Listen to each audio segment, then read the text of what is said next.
Okay, I'm going to show y'all how to do a monogram letter just by cutting out fabric and sewing around it.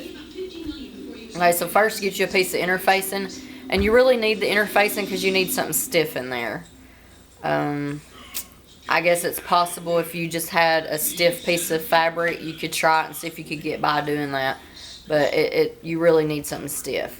Okay, so I just took a stencil and drew it on a piece of interfacing and then cut it out. And then I laid the interfacing on my fabric and drawed around it and then cut me out a piece of fabric. So now you just take any old piece of scrap fabric, and that's going to be on the back. It's not going to show, it's just going to be your backing, how you attach these two together. And I've tried this with different types of fabric. I tried it with like a silky material. Horrible, horrible.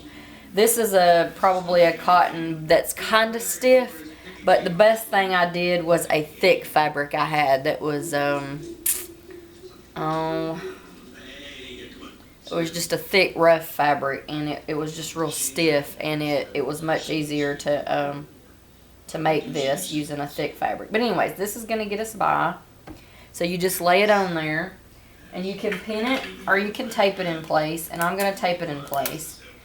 Now I'm working with some cheap thread, so sewing through the tape is actually, the stickiness is actually causing my needle to gum up, which causes my thread to break. So I may have to pull my tape off before I sew over it. But normally if you have a decent thread, you can sew right over the tape and then just pull it off after it's over with. So a tape holds it nice and flat, whereas pins, it would kind of bulk up. And that's something that's real important when you're making one of these letters, is keeping it all nice and flat. Okay, I'm going to go ahead and cut off this excess here and just leave me plenty around it.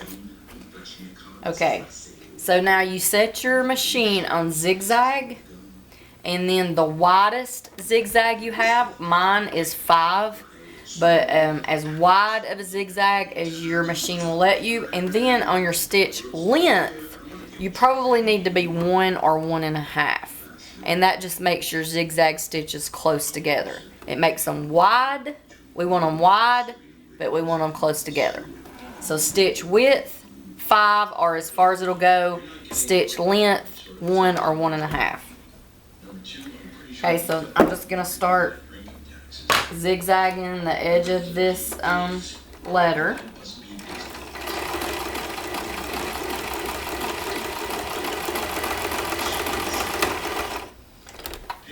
See, I started through the tape and my thread broke, but it's because this is a cheap thread that has little it pulls apart easy, and it's it wouldn't do it. I've done it before and it didn't constantly break like that, so this is very, very annoying. I'd already forgotten and sewed through that tape. I was going to peel it off. Okay.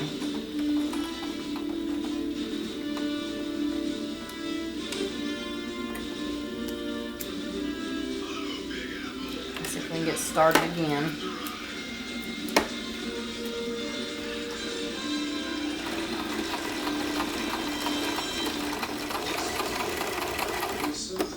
I don't know if you can see,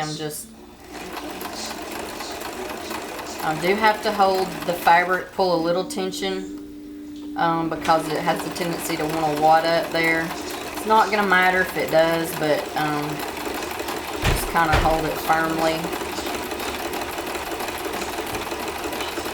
And just zigzag all around the edge of your letter. So you're actually attaching, oh man, I just started sewing through the tape again.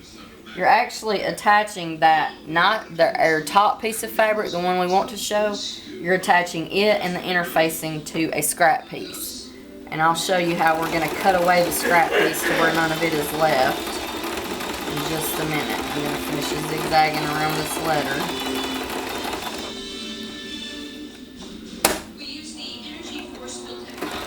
When you get to a corner, I tried leaving the needle in and turning it, but I kept being in a different spot, so I just stop at the corner, raise it up, and scoot it over to where the my new zigzag touches the old zigzag. That way I just have a continuous line of thread.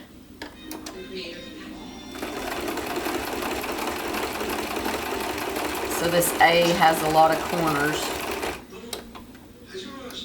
so it just works so much better just to pick it up and move it to where I want it rather than trying to leave the needle in there. Let's see if I can go slow through the tape, see if that will keep it from breaking maybe.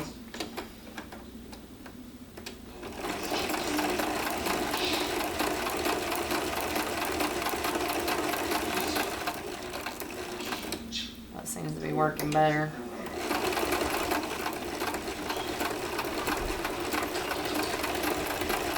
And if you start, you know, if your stuff slides a little bit and your interfacing comes out to the side, sort of see how, I don't know if you can see how mine is doing right there, that's fine. Just keep going. Your zigzag stitch is going to cover up a lot of stuff.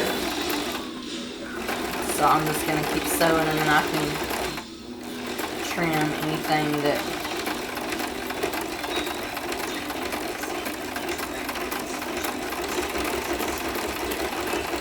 okay, I'm almost back up here to the top.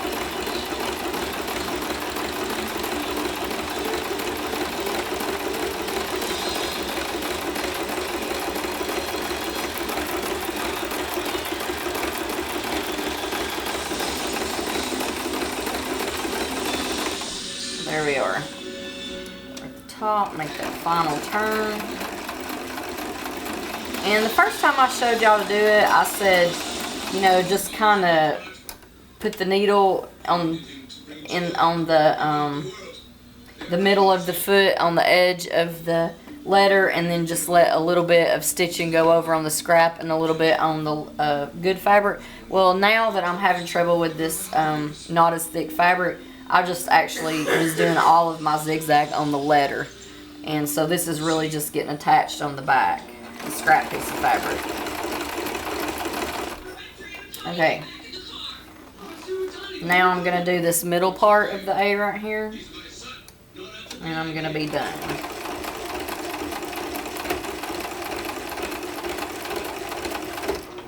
Oh, come on, don't break on me.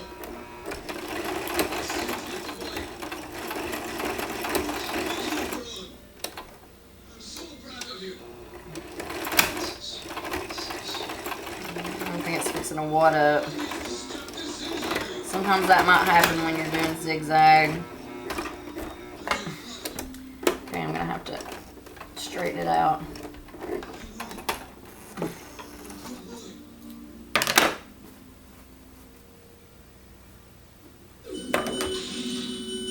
Okay, now let me see if I can finish it up.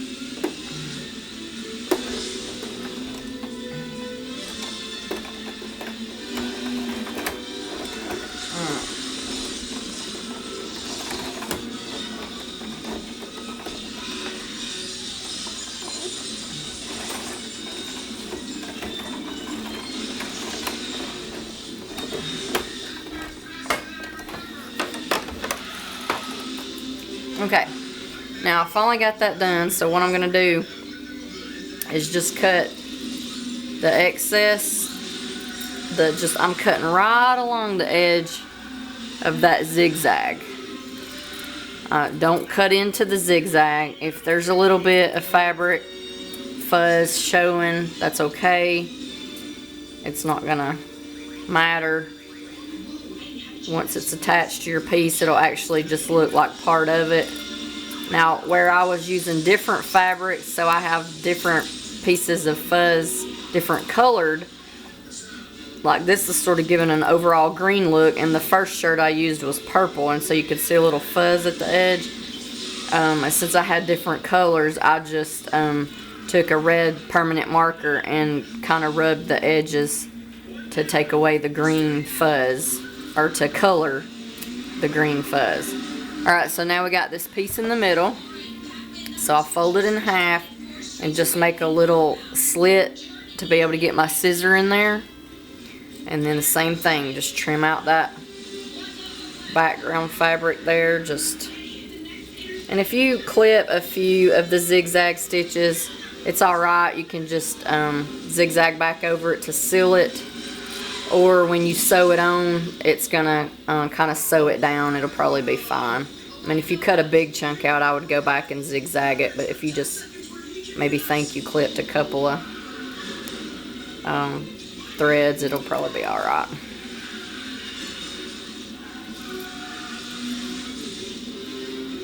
So I guess it probably would be helpful to do a background fabric that didn't clash with what you were doing, because that is kind of messy looking, that all that green fabric. Let me get this tape off.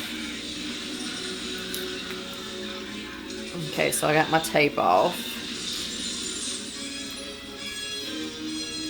And then right here in the middle where the green is really showing, I'm just taking this red permanent marker and